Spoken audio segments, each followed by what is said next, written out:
It looks quite busy out there. Pushing start approved, face south. London Heathrow, Europe's biggest and busiest airport, transporting more than 74 million passengers every year. Just your passport, please. Have you got your boarding cards in your hand, ladies? This is so big, this is so complex, it's Gatwick on steroids. With a flight taking off or landing every 45 seconds, Passenger from Marishwa. Heathrow is operating at full capacity, and there's no room for error. You know, if Heathrow sneezes, the rest of Europe and the world catches a cold. We could have blown something, is that what you're saying? Even the smallest problem can cause chaos. 915 and 919 have been cancelled. Nothing is landing, nothing's taking off. And cost the multi-billion-pound business a fortune in fines and lost revenue. We lost about £3,000 just because of you, sir. This series goes behind the scenes. This is the bit no one sees. To follow the hidden army of staff working against the clock to get thousands of planes away on time. Every second counts. The size of a small city, Heathrow has its own police force. Excuse me, sir. Can I ask you to come with me, please? Paramedics and vets. Wow, look at you. From the baggage handlers and security officers. Look at that. Ah! You can't take down the aeroplane, no. To the air traffic controllers and pilots. I'm not going to say I'm living the dream, but I am. Everyone has a vital role to play. All good, clean fuel. In keeping Britain's most famous airport flying. It's in the hands of God, really.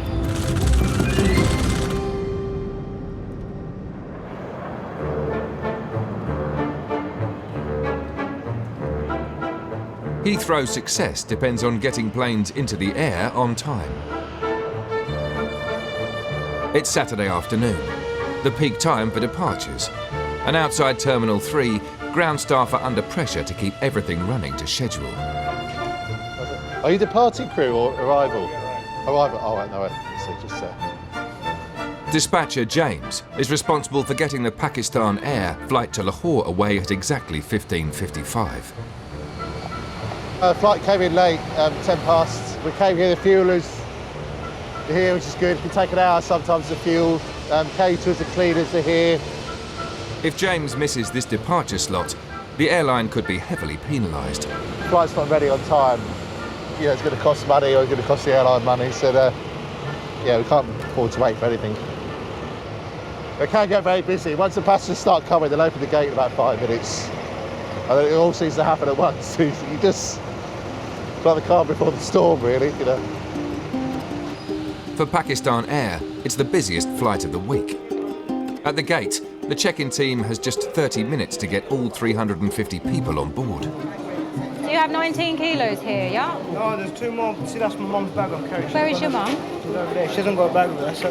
Check-in agent Maria is on the lookout for passengers attempting to slip on extra hand luggage. This way, please. The sizes of the bags, some bags weigh 15, 20 kilos.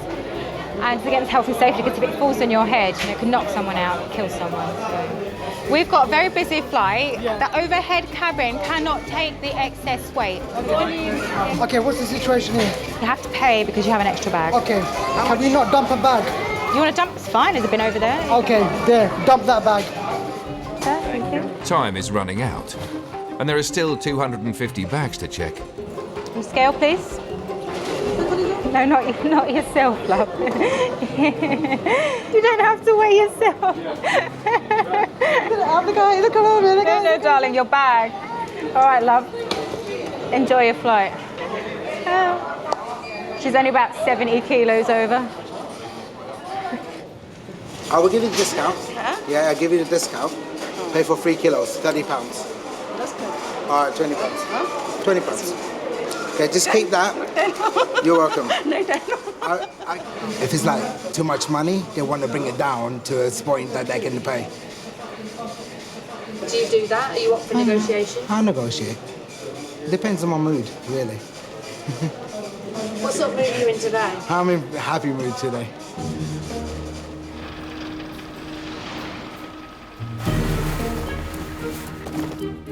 It's not just at the gates where heavy bags can cause delays. It's all business. Careful, you're going to get crew bags as well. In Terminal 3's baggage depot, Andy is racing to fill 12 containers. He's got half his bathroom in this one.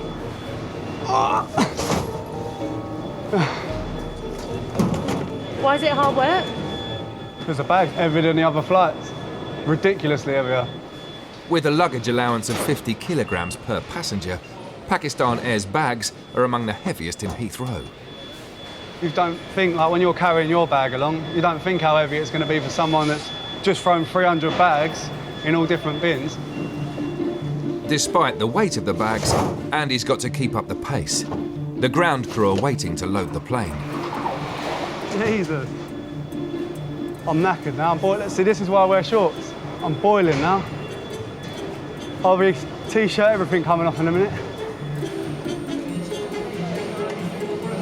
Ladies and gentlemen, have your boarding cards ready for inspection as leaving the lounge and again before boarding the aircraft. Once again, on behalf of Pakistan International Airlines, we'd like to wish you a very pleasant flight. Thank you.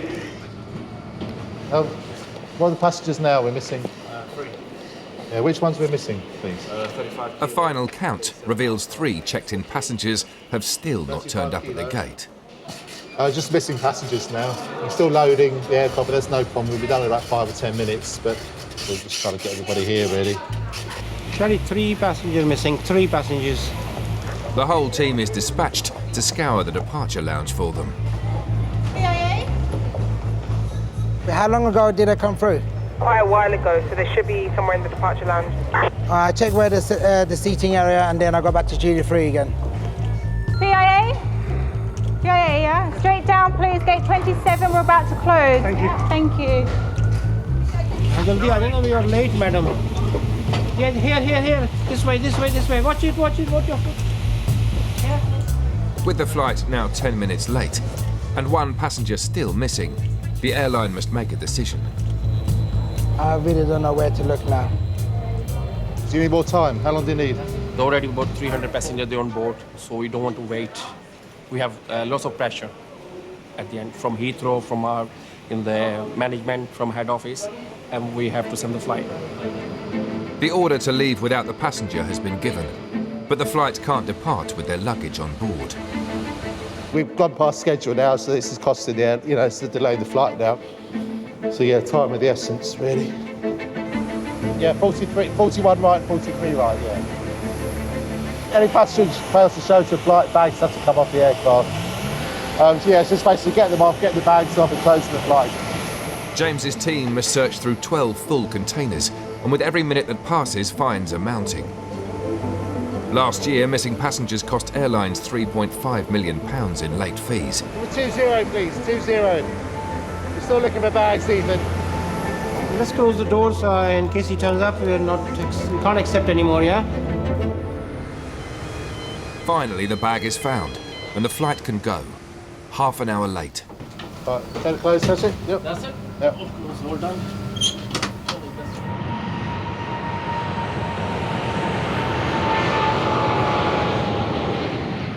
Flight is gone? Yes, sir. What time the flight is? 5 o'clock, isn't it? This flight was 3:55, sir. Not 5 o'clock. It says 14:55 you should go for boarding, which is like nearly 2 hours ago, sir. So, and we've been looking for you everywhere. Where you been here? There is looking for there. Oh, you were looking on sitting somewhere? Yeah, sitting and looking for the nobody. Announcement is there as well. Nothing is. Sir, all 200, nearly 300 passengers made it on time, so I'm sorry. But anyway, because of you, the flight gone like more than half an hour late. It's gone? Just because of you, sir. No, and we lost about 3,000, nearly 4,000 pounds because of the delay, sir, you caused. The flight is gone already? Yes, sir. Flight one, so yeah, we've got your bags off, so. You have to go and change your ticket and everything. They will tell you how much it's going to cost you or whatever, yeah? Okay, bye-bye. See you later. Bye-bye. All right, James. All right, guys, thank you. There's no rest for the Pakistan Air team. In 60 minutes' time, the next flight is due to depart.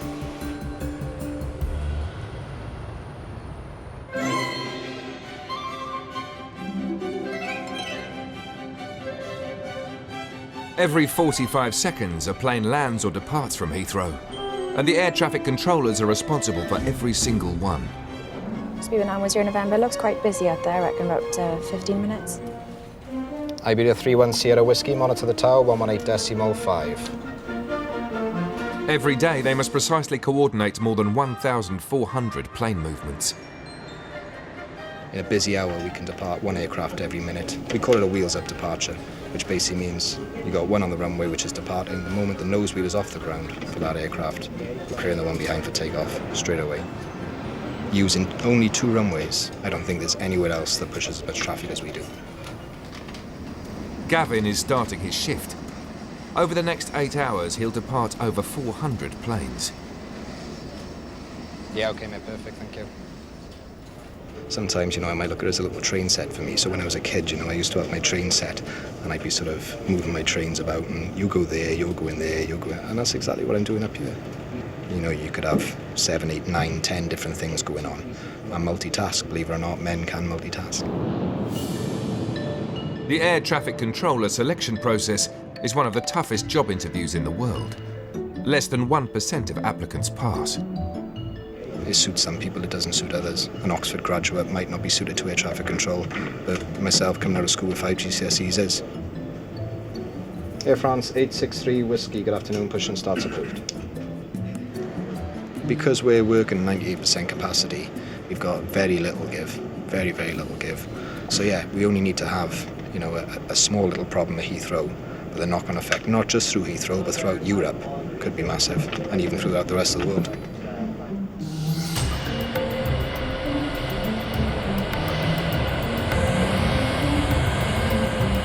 With no room for delays, Heathrow employs 350 engineers round the clock to fix any faults immediately. Oh my God, yesterday was so busy.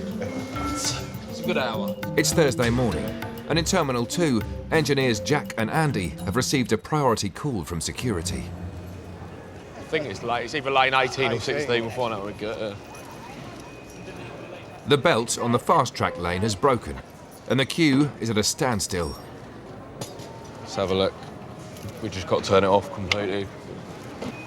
We want to get this done as soon as possible because depending on how busy it is, the queue can go from 10s to 100s in minutes. In Heathrow, anything that slows people down could mean missed flights. It's on the angle there, isn't it? Yeah, this is pissed, isn't it? Yeah, nah. Yeah, it's the roller. The roller's pissed, or is it that? The lane has been shut for 10 minutes, and the backlog of passengers is intensifying. Oh, don't do this to me, come on. I'll lift it up. Paul, get all that crap out from underneath, in between the roller and that. There? Yeah, that's it. Yeah, that's it. Running, yeah? Yeah, they're fine. All right. Good. Now that the belt is moving again, the cause of the hold-up becomes clear. What did you find in there? That right there. Yeah, there you go. That was the bit what released as we lifted it up. It's dust. It's got a bit of hair in it. Jack can keep it on his tool bag. I'll keep that, yeah. Not all heroes wear capes.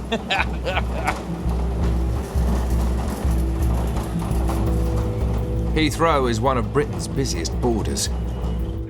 To police it, the airport retains a force of 400 officers. What was the time of arrest, please? It's 11:43, Sarge.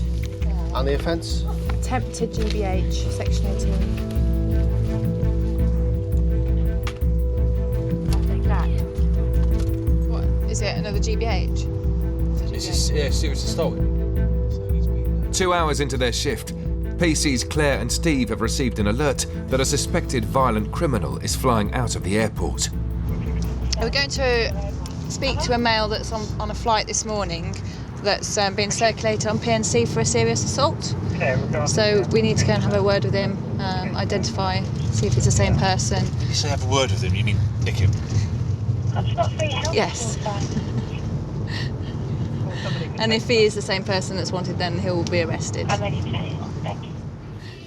They're getting to the gate early, to be in position when their target arrives. Hello, gents. Can I ask you if someone has checked in, please? Oh, yeah, by all means. Yeah. He hasn't checked in yet. Okay. What time does check-in close? 11:20, sorry. 11:20. When he does check in, he presents himself here. You need to tell us, please. Because he will not be flying. he's not got long to check in then. Has he? No. He's got 20 minutes.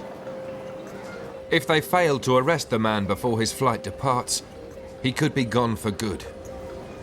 If he does know that we're looking for him, he might see us and decide he doesn't want to get this flight after all and turn around and go the other way, which just makes our life a little bit harder. Because then we have to look through the airport for him. I'll just go and find out if check-in's closed. Sorry, is check-in closed?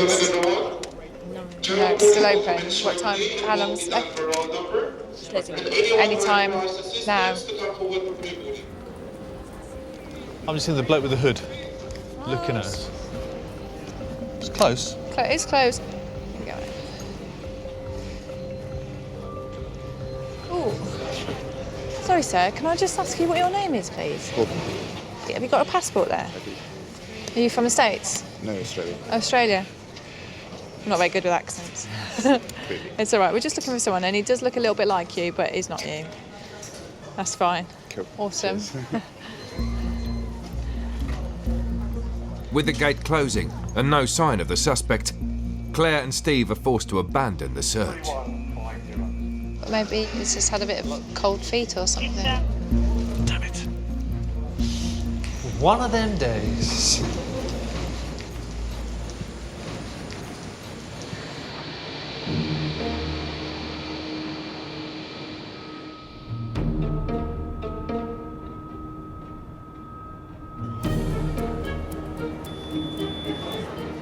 Back in the terminals, the challenge of keeping Heathrow safe never stops. Come forward, please, ladies. The airport security officers search over 200,000 carry-on bags a day. Oh my gosh, look at that. Ah! You can't take down the aeroplane. No. Can't take no gun. That's yours. You'll never know what you're going to get until you start a bag search. Some of the things will shock you and amaze you. One of the stranger items I've seen was a hollowed out ostrich egg. I've had a wizard's wand. We see a lot of adult type items, which is not a problem, but sometimes they leave the liquids in the bags with them. There was that time when I was searching someone. They had what looked like 2 plastic vials. As I had a closer examination, there were spiders inside these vials. What looked like what were tarantulas. It's the freakiest thing I've ever seen. In Terminal 4, former mobile phone salesman Shahid is dealing with the afternoon surge of departing passengers. Okay, come over here, sir. Sorry. Is there anything sharp inside the bag? Nothing like that, no? Okay, one moment, so leave everything there. I'm just going to check it, okay? Uncle Eki, what's this? Hammer? You can't take this with you. Not in your hand luggage, you're not allowed. I don't know. I just want This hammer you can use, maybe. Oh, no. Because I'm a carpenter. You're a carpenter, yeah? A carpenter, so that's why I said take good tools to there. Oh, no. You see, all these tools, you should be in your big bag. Okay. Oh my God, was another one as well. No. In the hand luggage, you can't take this one. Oh my God, Uncle, look at this. Cordless. Battery. You can't take this one with you either. Okay. You sure, yeah, Uncle? Yeah, sure. It's all gonna go? Yeah? The tools will be going in the bin, but it appears the passenger has other, more serious concerns. No problem. Yeah. If he doesn't leave, he would be forced to leave. He's received a deportation order from the UK Border Agency. He's not allowed to work here. No problem. He'd been here illegally for 10 years. For 10 years he'd been here illegally working as a carpenter, a builder. And recently he'd fallen off the roof where he was working, broke his leg. And at the hospital, that's when they saw that he was actually a legal immigrant. He just needs to go to the immigration and get his passport. Okay, can you help him with that? Or ਤੁਹਾਡਾ bag ਕਿੱਥੇ ਆ? ਕੋਈ bag ਤੁਸੀਂ ਨਾਲ ਰੱਖੋ.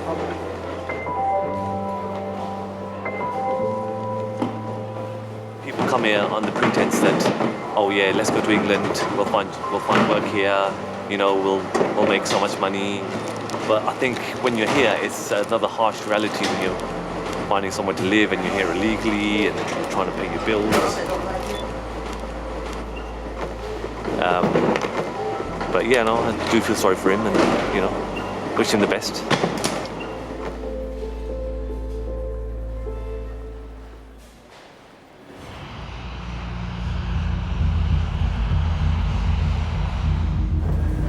Nearly 30,000 people will leave from Terminal 3 departures today, but a handful won't make it further than the gate. Cleaner's coming off, so we're just in time.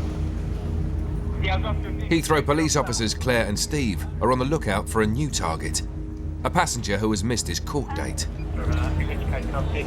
All right, so this time we've got a 23-year-old male who didn't turn up to court when he had his drink drive hearing. So now we wait for him like we did before. He's been up and taken it probably a good 5 minutes ago. As they stake out the departure gate, Steve notices someone unexpected. Oh, Jay, not familiar. Which one? Hold this. A familiar face among the hundreds of other passengers. Hello, mate. You got your passport, please? Yes. Cheers. Thanks very much. The suspect who had eluded them earlier in the day. You're wanted for serious assault, mate. Serious assault for what? Yeah, mate, you're under arrest, okay? You do not have to say anything, but it may harm your defence. You do not mention something you later rely on at court. Anything you do say will be given in evidence. Where are you going? Australia. For how long? Not at all now, am I? Come over here with me a minute, pick your bag up, give him your boarding cards. Mate, I know this is very unfortunate. Are you pleased with that spot? Pleased with it, but if I hadn't have spotted him and known he got on that flight, I would have been annoyed. Yeah. The other suspect was also arrested. He was later charged and found guilty of drink driving offences. I'll see you back at the Nick. Steve's prisoner was released without charge.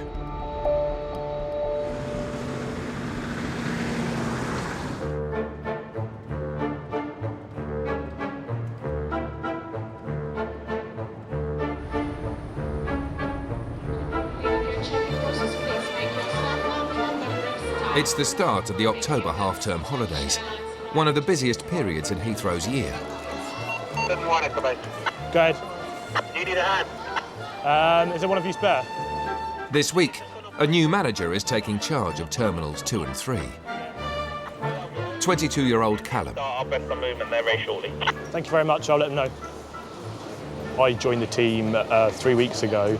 I've just been through some training, then I did a shift last week, and today is my second day, and it's busy, very busy. He will be assisted by Demi, a veteran of the terminal with 20 years of experience. There's only one person in our team that's got a nickname, Callum. Harry Potter.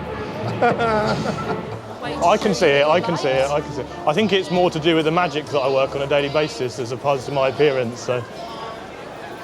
Callum, like all terminal managers, will be assessed on how well he can keep the airport running smoothly, whatever's thrown at him.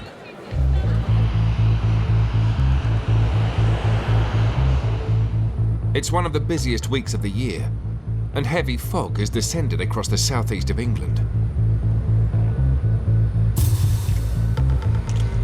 At Heathrow, the dense fog has reduced visibility to less than 100 metres, slowing all operations on the airfield. In the terminals, flights are being rerouted, and the already full afternoon schedule is being pushed to breaking point. Dublin tomorrow. There are no seats. If you have not yet been rebooked onto a flight to Dublin tomorrow, you will not get out from here. Basically, the queue of about 150 passengers, they're not going to get on a flight tonight, and more than likely not going to get on a flight tomorrow. The situation is so bad that Callum must continually update Heathrow's most senior managers. Callum, please. We've had an Aer Lingus flight just cancelled, it's full. So they're being landed now and sent to check-in to be rebooked. The Air China flight, I believe the inbound flight was diverted to Brussels. So the passengers are all airside. We're just trying to find out whether that's going to go tonight or not. Heavy fog has a knock-on effect on every area of Heathrow's operation. We only need to be in fog for maybe an hour, hour and a half, and that's already had a massive effect, massive impact. We can't see anything out the window, so we need to give more spacing. So instead of 3 miles, for example, between two aircraft, we need to give 6 miles. Then delays start creeping up on outbound aircraft, and that's where the airlines have to start cancelling flights, because it's just not possible for us to be able to get those aircraft away. By 4 p.m, slow-moving queues of grounded passengers are filling Terminal 2. Tempers are fraying. We have been standing here for hours. Like, they treat dogs better than they've treated us. When everything works, it works okay. When anything broke down, everything broke down also. She said to me, is it that bad? I said, well, look around the corner and you'll see. So she needs to, I hope she doesn't think 100, all they've got here is 100. Do you mind just having a word with her, seeing what her plans are? So I need to go and speak to her. With so many frustrated passengers, Copenhagen, who are you looking for, sir? Callum is relying on Demi's experience and charm to manage the crowds. No one wants some water? Oh, okay. But even Demi is struggling to maintain order in the terminal. I'm sorry, that's not fair. We're also waiting very long here. Well, what's happened? This guy here, right in the front, comes from the other queue on our desk. Sorry, gents, but do you know these people have been waiting before you? Yeah, you need to be at the back of this line, guys. We were just queuing here for the last hour. Yeah. Right, okay. And I've been calling for an hour. No, that's something you need to take up with your old sir. Sorry. He just skipped the queue and went straight to there, and I mean that's not okay because we want to have service too. If one person kicks off, then you have to do something about it. And people are frustrated enough as it is. For someone then to take their queue space, I think, yeah, it does get challenging, but I'll do exactly the same. I think it's the beast within us.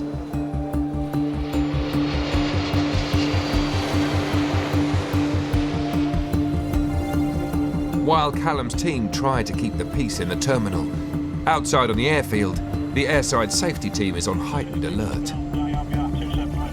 We have to make sure that, from air traffic control's perspective, everything on the ground, we can do as much as we can to keep it smooth running, and that anything that is causing a problem, we can get out there and try and resolve it as quickly as possible. With visibility falling to below 50 metres, Chris has been dispatched to patrol the north runway. Phoenix ground. Can you provide a marshal, please? Full stand 411 for Bangladesh. 411 for a marshal, roger. The fog is making even basic manoeuvres, like parking at the stand, impossible for pilots. Yeah, he's probably about 10 metres from the stop bar. Excellent, thanks very much. Lovely, thanks, Chris. The stand entry guidance system, which is the box there, it's basically just a guidance system for the aircraft, and it will give it directions on the coming, so it will tell it to turn left onto stand, it will tell it to come forward, if it needs to move left, if it needs to move right. So due to the fog, it doesn't quite recognise the aircraft, so any time that fails, we then take control of the aircraft and marshal it ourselves. With the fog playing havoc with technology, it's down to Chris and the team to manually park every plane. But this takes time. Everything now has just been pushed back, so everything will be going at ever slightly bit later. And obviously a busy airport like Heathrow, where every second counts, it has massive knock-on effects. Aer Lingus have just cancelled. The passengers are coming back here. Someone's joining the party, mate. It's 9:30 p.m, and in less than 2 hours, Heathrow's runways will close. All remaining passengers will be stranded for the night. There we go. Let's go around to that lovely. Thank you very much. Airlines are no longer providing hotel rooms for delayed passengers, and latecomers are having to fend for themselves. Anyone on that 339? For information, the flight has been postponed. So tomorrow, it's leaving at 9:30. The bad news is we don't have any rooms to give you. A lot of hotel rooms are full. I would say about 140, 150. Yeah, but nobody seems to be leaving. They're all just kind of asking questions. But it's going to probably get quite heated here because he's kind of getting a bit surrounded. If you can find yourselves a room, please find yourselves a room and then try and claim your expenses back. If passengers don't organise their own lodging, Callum faces the prospect of hundreds of people sleeping rough in Terminal 2. roll mats here. So yeah, we have got them. So there's 14 pieces, roll mats. This time of night, you're quite vulnerable when you've got public transport stopping in the area, hotel buses stopping in the area, hotels all sold out. That's when you kind of are left with no choice but to give people blankets and a mat. We have free internet downstairs. Go on there, Heathrow hotels, write down as many numbers as you can, and then start ringing around. With 60 minutes to go before closure, Demi steps up his efforts to get every passenger into accommodation for the night. There you go. Tomorrow morning, 9 o'clock, I have a flight here. To Toronto? Yeah. Okay. Okay. So what have they told you? What you got to do now? I don't like to go to the hotel. You don't want to go? No, I am alone. I am afraid. I can stay here, no problem. Why don't you go to a hotel? No, I don't want. Why? I am afraid. I don't What, you want to stay at the airport? No. Are you sure you don't want... No, do you want me to tell you where to go? Do you want me to show you? Okay. Come with me. I am afraid of it. Why? I would be more afraid in here in the airport on my own. Do you know what people would do to get a hotel room now? Right, so there's your hotel there. Yeah. Leonardo Hotel, Yeah. H4. Yeah. Okay, we'll see you tomorrow. Okay? Thank you. Okay, bye. Okay, take care. You can't have that. If that was my mum, I wouldn't want her sleeping at the airport, so I'd appreciate someone taking her down, and she probably appreciates now when she gets in bed, thinking lovely, because she could be up here. And, no, I'll get a hotel and come back. Get a hotel. Have a sleep and a drink. Okay. Thanks very much. As a difficult day draws to a close, Callum, Demi and the team have managed to persuade most passengers to sleep in hotels. So we've still got passengers in the IDL. Other than that, we're all good. Good stuff, good stuff. All right then, fella, so we're looking good now. So the terminal's ready for the morning as well, so we're all right. I think we're in a good place. Copy, thank you, mate. See you in a minute. This is the first time in this role that I've handled any kind of weather disruption. So, but I think it's gone very well.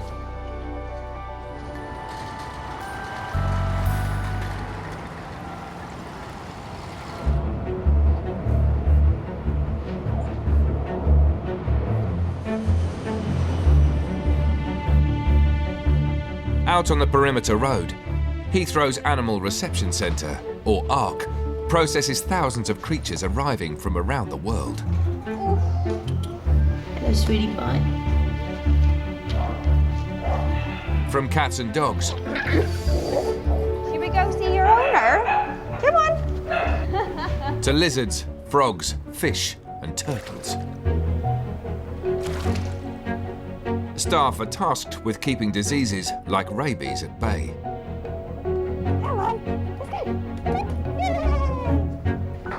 Animal Health Officer Vicky is responsible for checking in today's new arrivals.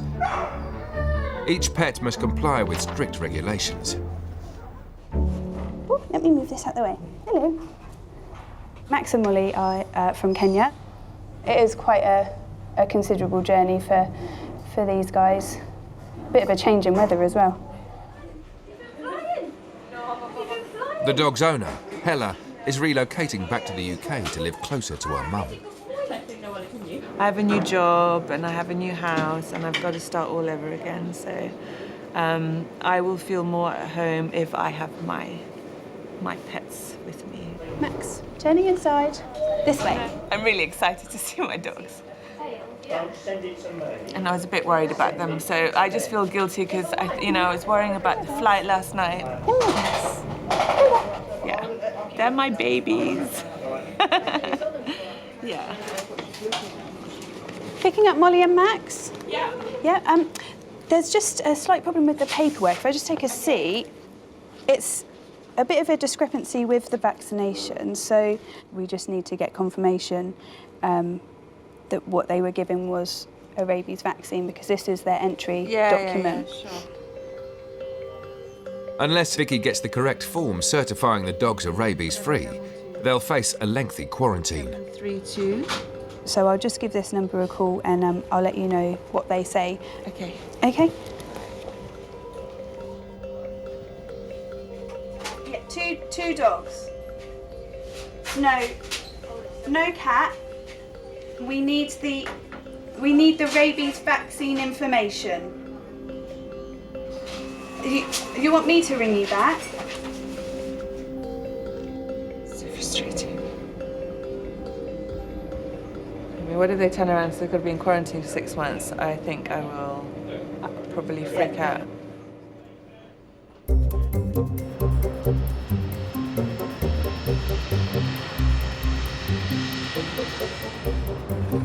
For most passengers, air travel in the 21st century is not a luxurious experience. Any laptops, iPads, take them out, please. More liquids and toiletries. But in some discreet corners of the airport, an exclusive set of travellers are preparing to travel in style. Hello, how are you, sir? How are you, Mr. Burgi? Okay, welcome back. Thank you. More people fly out of Heathrow sitting in first-class seats than any other airport in the world. So how many boxes of champagne? Oh yeah, 20. Take it. Well, we haven't counted 20. It's 10 a.m. and premium lounge manager Nilam is overseeing today's delivery of champagne. Even at this time in the morning, champagne is still very popular. We can go through between 6 to 8 bottles of champagne first thing in the morning. Because they've paid so much money, their holiday starts as soon as they arrive at the airport. I mean, that's how I feel when I travel. I'm in holiday mode, so I don't think about the time. You know, I want to have a glass of champagne with my breakfast and enjoy.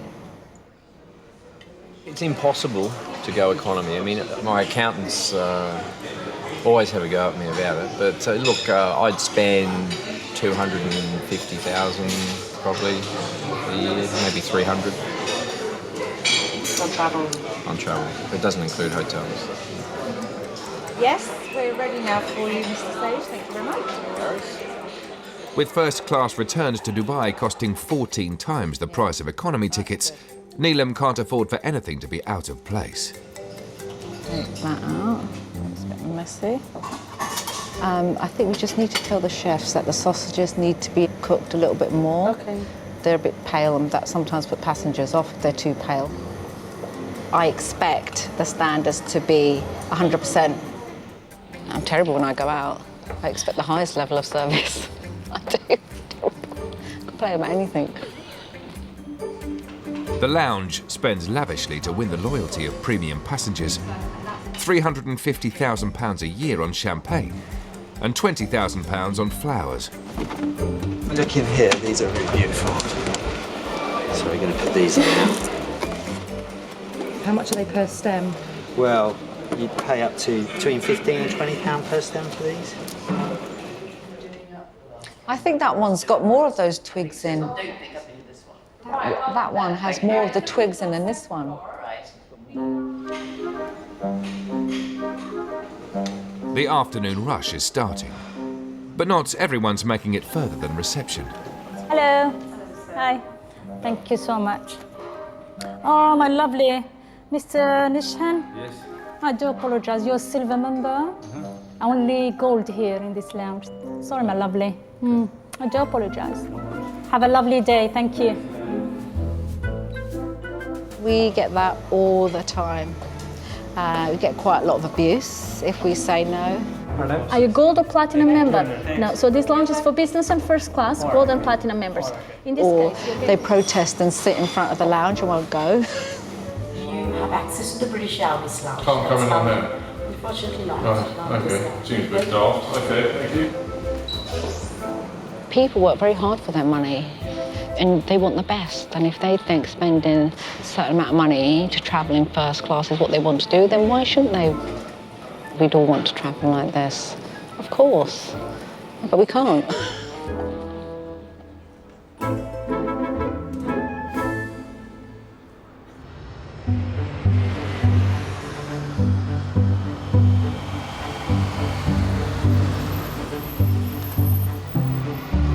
One mile away from the luxury of Terminal 3 lie Heathrow's 22 cargo warehouses.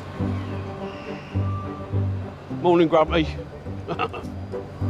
Cargo handler Mick the Hat has 30 tons of freight to pack up, ready for the afternoon's flight to Chicago. I've been doing it since I was 17. Work that out. I started here when I was 17. I'm now 64. 4 large crates of salmon are packed and ready to go. 50,000 tonnes are shipped every year, making it Heathrow's biggest export by far. What kind of things have you shipped here? All sorts. Vegetables, flowers, bodies, body parts, loads of wood, anything. It goes through that door. I'll tell you, you'd be surprised what goes through here.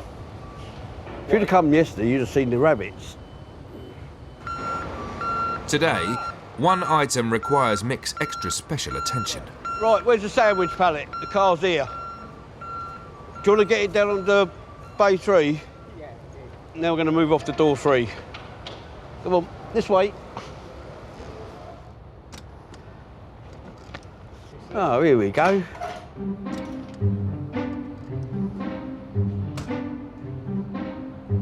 I ain't seen one of them for a long time.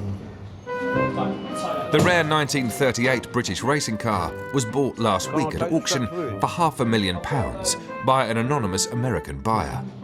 Do we know if there's any fuel in it? Is it? OK. It's a nice car. I'd like to own it. Bet it's a few bob, I know that. Do you know who's buying it? Someone with lots of money. A millionaire out there. This is good to go. We can send it away then. Yep. Would you want to go with the spring? Cargo is big business for airlines. Damaged freight and a damaged reputation could be costly. Right, now we're going to have to strap it down wheel by wheel to the pallet so it's safe to go out onto the aircraft. Fortunately today, they've got an expert handler on the case. Just secured it a little bit better. We'll do the same with the back. This is one of the busiest sheds on the airport. We're always cramming freight in and cramming freight out. But that's what it's all about, getting it on the plane. Don't go on the plane, you don't get paid.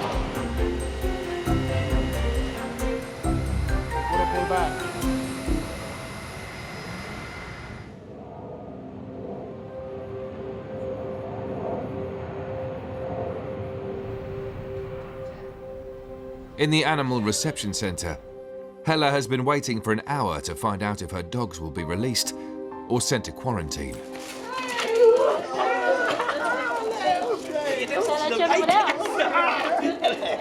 Oh, yes. You've been a good girl. Finally, the vet in Kenya sends over more paperwork.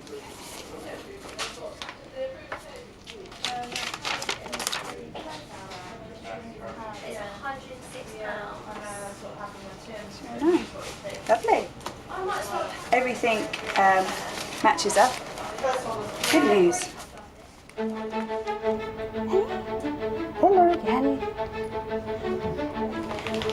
Means home time, huh?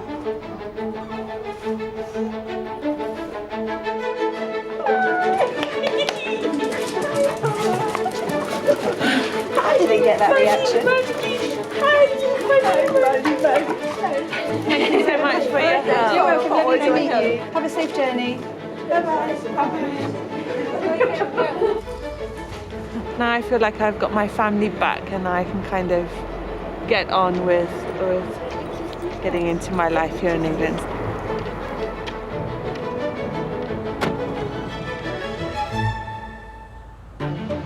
Next time, an aircraft gets the world's most expensive nose job.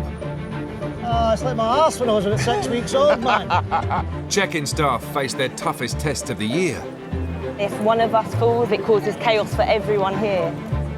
And an inaugural flight struggles to get off the ground. The response team's gone to the wrong aircraft.